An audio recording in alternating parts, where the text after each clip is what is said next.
औज़ुबिल्लाहिमिनश्शैतानिर्रजीम बिस्मिल्लाहिर्रहमानिर्रहीम अस्सलाम वालेकुम वरहमतुल्लाहि वबरकातुहू। तमाम स्टूडेंट्स के लिए खुशखबरी के क्लास मैट्रिक का आपका कोर्स जो है वो रिड्यूस होकर आ गया है। आपका कोर्स रिड्यूस होकर आ गया है। तो आइए आपसे वन बाय वन जो है वो आपका रिड्यूस कोर्स जो है वो डिस्कस करते हैं और आपको बताते हैं कि कौन कौन से चैप्टर एक्सरसाइजेस आप इंक्लूड हैं और क्या टॉपिक्स एक्सक्लूड किए गए हैं। तो आपसे सबसे पहले मैट्रिक का हम डिस्कस करते हैं। 9th और मैट्रिक दोनों के आ चुके हैं हमारे पास रिड्यूस होकर कोर्स। तो स्टेप बाय स्टेप आपसे दोनों का अलग अलग वीडियोस के अंदर जो है वो डिस्कस करते हैं 9 का और मैट्रिक का। क्लास 9 के स्टूडेंट्स, ये आपका कोर्स रिड्यूस होके आ गया है बोर्ड की तरफ से एकेडमिक सेशन 2020-21।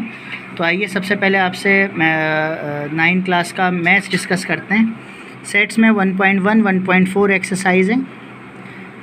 सेकंड चैप्टर में पूरा चैप्टर है। चैप्टर 2 आपका लॉगरिथम में आपकी 4 एक्सरसाइज हैं, जिसमें 3.6 ही सबसे मेजर है जो आपके पेपर में आती है। बाकी 3.2 से हो सकता है कोई सवाल आ जाए। बाकी 3 और 4 जो है वो 3.6 के लिए है।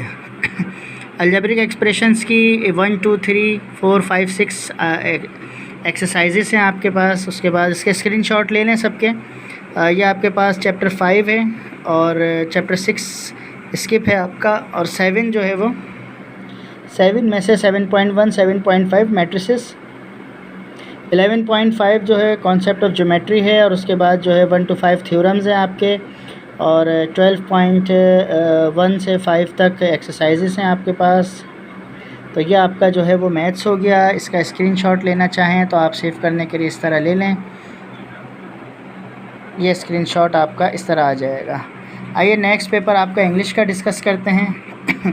इंग्लिश में ये चैप्टर्स हैं और फिर एक्सरसाइजेज आपको 1 2 3 4 6 एंड 8। फिर नेक्स्ट चैप्टर में आप आ जाएंगे। तो ये आपका फर्स्ट यूनिट हो गया। फिर 1.2 है आपकी, 1.3। तमाम स्क्रीनशॉट ले लें। ये आपका इंग्लिश का जो है वो पैटर्न। फिर नेक्स्ट आपका बाकी जो है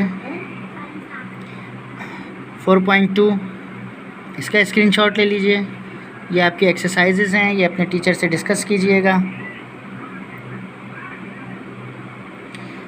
और फिर ये टर्म एंड कंडीशंस जो हैं वो guidelines for effective teaching teachers के लिए गाइडलाइंस ये आपको इंग्लिश की दी हुई हैं। तो इसका स्क्रीनशॉट ले लें। तमाम टीचर स्टूडेंट्स इसको रीड कर लें।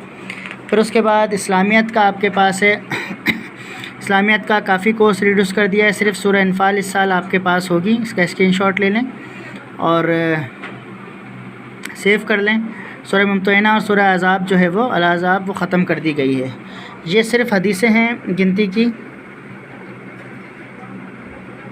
10 हदीसें आपको दी हैं। इसका तर्जुमा करना है, सिर्फ तर्जुमा इसका याद करना है, एक्सप्लेनेशन नहीं आती, ठीक है ना। और उसके बाद ये 3 टॉपिक आपको दिए गए हैं। बहुत मुबारक हो मैट्रिक वालों को। 3 टॉपिक याद करें और आपके लॉन्ग क्वेश्चन ख़त्म हो गए सारे। तो बहुत ज़्यादा लेंदी कामों की ज़रूरत नहीं है इस साल आपको इस्लामियत के अंदर। बहुत मुबारक हो सबको। रिडक्शन बहुत अच्छी हुई है। ये टीचर्स के लिए थोड़ी सी इंस्ट्रक्शन है इस्लामियत के टीचर्स के लिए जो बोर्ड ने जारी की हैं। फिर ये उर्दू में आ जाते हैं।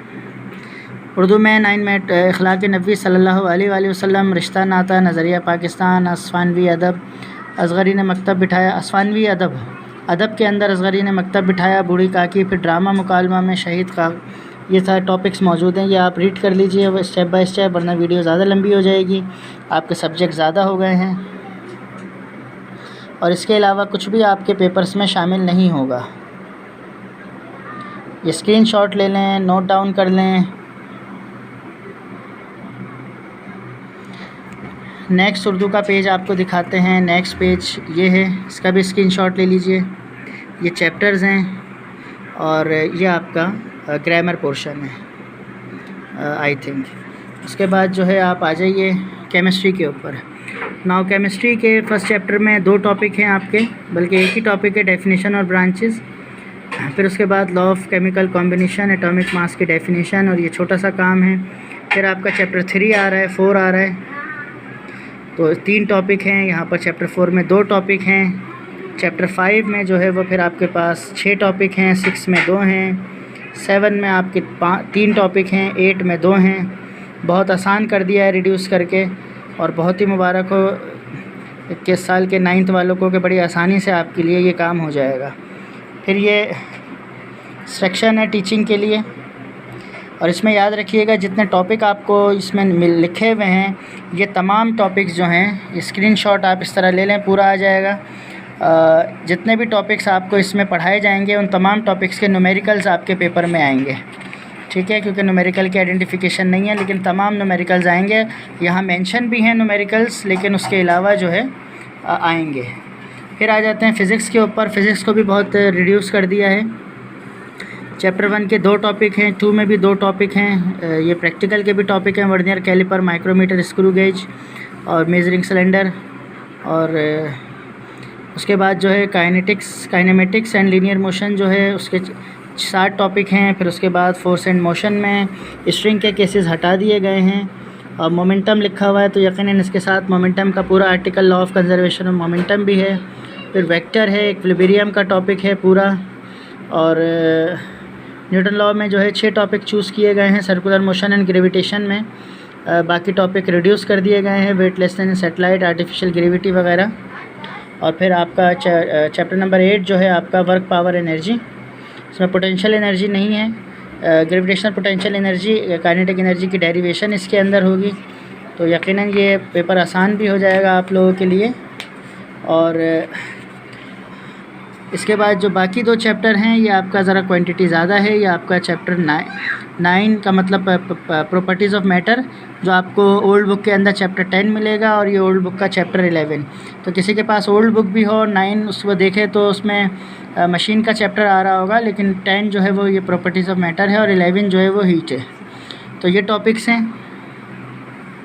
और उसके बाद टीचर के लिए इसमें भी इंस्ट्रक्शन कि प्रॉब्लम जो है जो टॉपिक दिए गए हैं उन तमाम टॉपिक से रिलेटेड प्रॉब्लम्स आपके पेपर में आएंगी, ठीक है।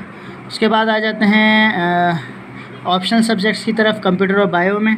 तो कंप्यूटर की जो न्यू बुक आई है उसके हिसाब से इसको बनाया गया है। फर्स्ट चैप्टर के अंदर 1, 2, 3, 4, 5, 6 टॉपिक हैं। सेकंड में 2 टॉपिक हैं। फिर ये चैप्टर 3 है ऑफिस ऑटोमेशन का, इसमें ये टॉपिक्स हैं। फिर डेटा का है, डेटा कम्युनिकेशन का, और cyber computer security and ethics. आसान है, किताब जो है वो चेंज की गई है, कुछ चीज़ें इसके अंदर आई हैं, और लेकिन जो है वो तकरीबन पेपर जो है वो बहुत आसान हो जाएगा और इतना मुश्किल कंप्यूटर का पेपर नहीं पड़ेगा। कंप्लीट स्क्रीनशॉट के लिए आप इस तरह इसका स्क्रीनशॉट ले लें कंप्लीट, तो यह आपको जो है इस वक्त स्क्रीन पर जो है वो पूरा मिल जाएगा। या इसका हाफ़ करके भी आप लेना चाहें ऐसे। ये आपके 4 चैप्टर हो गए और ये उसके बाद आपके बाकी चैप्टर्स हो गए। ये आपका रिड्यूस कोर्स हो गया। और लास्ट में आपको बायो दिखाते हैं। बायोलॉजी के लिए भी ये आपका देख लीजिए, चैप्टर 1 में जो है वो 5 टॉपिक्स हैं। फिर उसके बाद चैप्टर 2 के अंदर डेफिनेशंस हैं, बायोलॉजिकल मेथड, साइंटिफिक अप्रोच की, और बायोडाइवर्सिटी का चैप्टर है। 5 टॉपिक्स बायोडाइवर्सिटी के हैं। उसके बाद जो है वो सेल एंड टिश्यू है, सेल एंड टिश्यू के टॉपिक्स हैं। सेल साइकिल है, एंजाइम से, एंजाइम के अंदर डेफिनेशन, कैरेक्टरिस्टिक ऑफ एंजाइम्स है। और फिर उसके बाद बायो एनर्जेटिक्स है, तो इसको भी रिड्यूस कर दिया गया है। और उसके बाद आगे आ जाइए, चैप्टर 8 आपका न्यूट्रिशन का है और ट्रांसपोर्ट का है। और ये टीचर्स के लिए गाइडलाइंस इसके अंदर दी हुई है, इसको नोट कर लीजिए तमाम चीज़ों को। तो नाज़रीन और तमाम स्टूडेंट्स जो हैं, ये हमारा जो है टॉपिक ख़त्म हुआ और ये हमारा रिड्यूस कोर्स हुआ। उम्मीद है इसकी तैयारी अच्छी की जाएगी। अस्सलामु अलैकुम वरहमतुल्लाहि वबरकातुहू। और तमाम जानने वाले जितने स्टूडेंट्स हैं सबको वीडियो वायरल कीजिए ताकि सब तक पहुंच सके। अस्सलामु अलैकुम।